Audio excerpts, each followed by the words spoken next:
A few videos ago, when I was talking about trying to enjoy what you have before it becomes what you had, I mentioned part of the reason I love to travel to other countries, especially Asian or Eastern European countries, is that people are a lot more open to learning new things, right? Just my own experience, every time I've gone to another country and I mention dietary restrictions, right, or I mention some of the projects that I'm working on, or I mention what else? When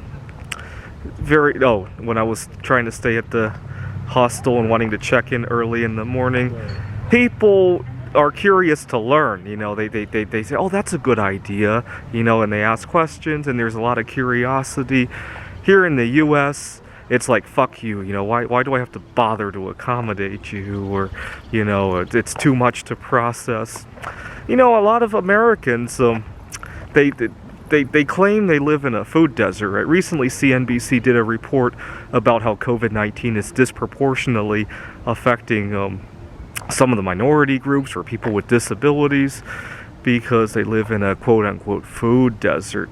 What they really live in is a novelty desert, right? They don't want to think about trying new things, right? As soon as their favorite restaurant closes, and they're in a jam, right? And that doesn't seem to apply to a lot of other countries that I've traveled to. So I recently got to practice what I preach. So right now I'm living in Missoula, Montana, kind of semi-permanently, right, until Seattle reopens and we have to actually go back to the office. But I was at a coffee shop about 3 days ago, and I overheard, I do a lot of private tutoring, I overheard somebody else also tutoring over the computer, obviously, and it dawned on me the pace this person was going, right? I tend to have a pretty dense pace, right? If I'm tutoring for an hour, I literally tutor for an hour, right? Some people, they make small talk in between problems, they have a lot of asides and all that. It made me realize that maybe I should rethink about my process, right? Because when I have a very dense lesson like that, I burn out a lot, right? At the end of that hour, I feel a lot more drained than I probably should. And the other problem is that the student gets what they need, and they might not come back during the winter break or during the summer, or sometimes if it's a Friday afternoon, they decide they don't need it. They'd rather go out with their girlfriend. It's things like that, right? Because they get what they want, and so I lose twice, right? I get very burned out after the session, and then sometimes I lose a few hours, right? So it was a good observation, and plus the tutor that I saw at the Starbucks, she had a good rapport with the student as a result, right? And so I'm losing like 3 times, right? But I'm watching all this, so she doesn't realize I'm watching. I'm pretty good at I don't know why. My ears are always tuned to stuff that I want to listen to, even if I'm on my computer or doing something else. And it was a good learning experience, right? And I encourage you to constantly observe, right? And when somebody brings up something that, might be challenging for you to live with, treat it like a challenge, right? Not as, oh my God, you're making demands, right? So when I travel to, here's the funny part.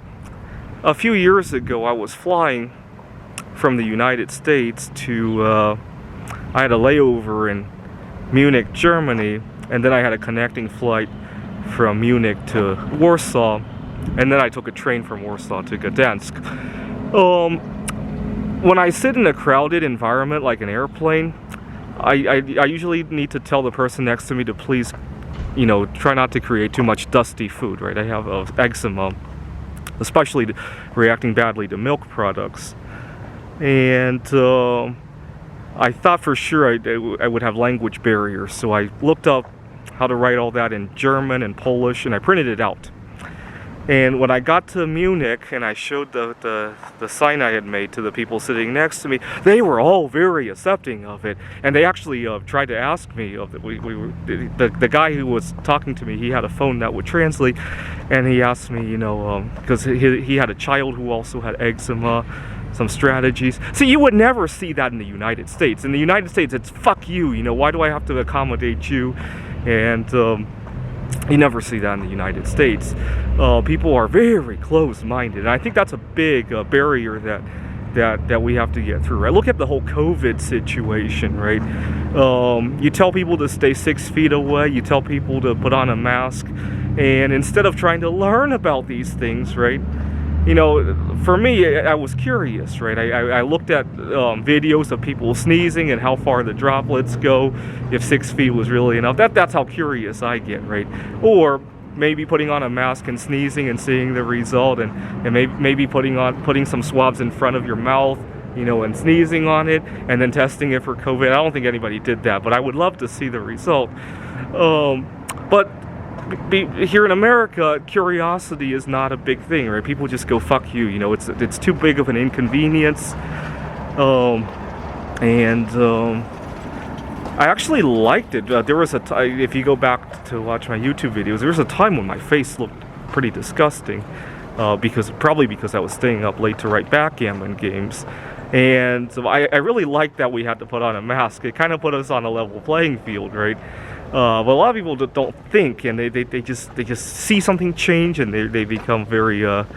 See, even my mom, when I told her that I had moved out to the mountains, first Helena and now Missoula, she claimed that moving can get expensive because you don't know where to get your groceries and stuff like that. Seriously?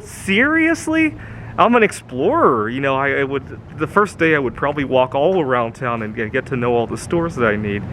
And very close-minded, some people.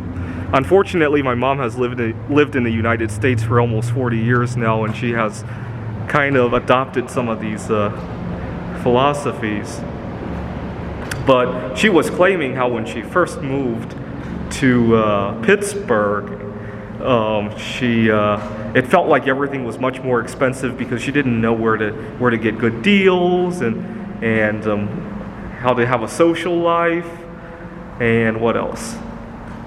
None of that is very hard to resolve. It's a matter of whether or not you want to resolve it, right? It's very easy to put your hands up and say, I live in a food desert, right? Very easy to do that, right? It's not fun to do it, but it's very easy to do it, right? I prefer the fun way.